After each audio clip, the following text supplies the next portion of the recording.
Hello everyone, it's me Clayton. I just finished watching The Little Things, starring Denzel Washington, Rami Malek, and Jared Leto, and directed by John Lee Hancock.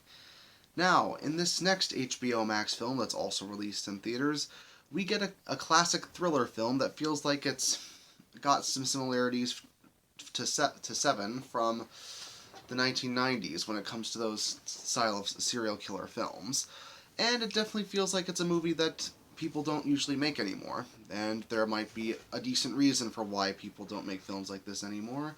But for those who are genre fans of this particular kind of film, you'll definitely enjoy it. Let's get to the story, shall we? The story is that a detective named Deacon, played by Denzel Washington, has to solve a case where a serial killer is terrorizing the Los Angeles area alongside a hotshot new detective straight out of college named Detective Baxter, played by Rami Malek.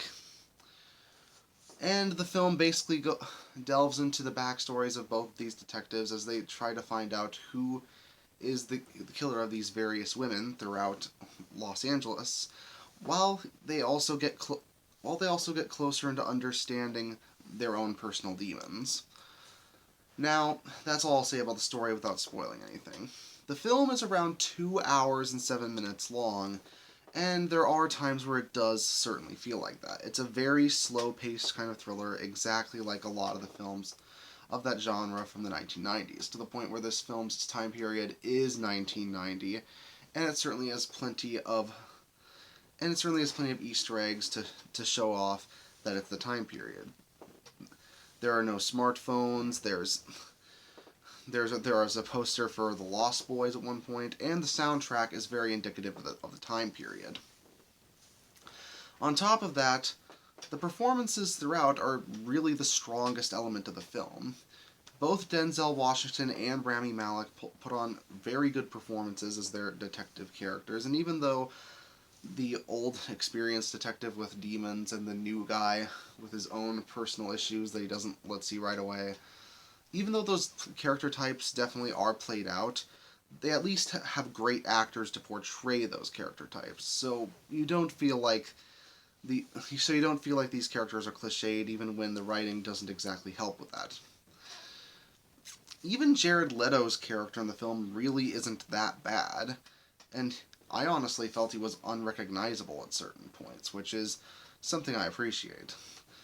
But if you have seen a lot of those films from the 90s, you probably know where this story is taking place and how the story is going to go. That's not to say that the mystery that that's not to say that the mystery isn't engaging to go through it, but if you have seen one of these films, you probably know how the plot is going to go. And while it doesn't mean that the mystery is going to be ruined for you and you're going to solve it before the characters do, you can still get the general beats of what's going to happen. And great acting, great cinematography, and good pacing, albeit through a slow-moving film, can only get you so far in that regard. Thankfully, the film's style does mean that those who are fans of this kind of film will enjoy the homages. They'll enjoy the similarities this has to other classic serial killer films from the 1990s. And considering that a lot of those types of stories are only done via TV shows and occasionally a Netflix documentary, it can feel like a blast from the past in that sort of way. Especially considering Denzel Washington's role here, considering how long he's been in the industry and how he puts the same amount of effort here as he puts into a lot of films where he can elevate general B movie or even substandard material. So it's definitely a film that's a bit too long for general viewing, but exactly long enough for those who are longtime genre fans who want to return to that sort of style.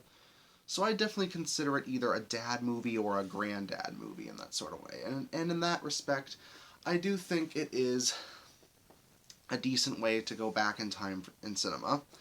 That's why I'm going to give The Little Things a 7 out of 10. See you next time.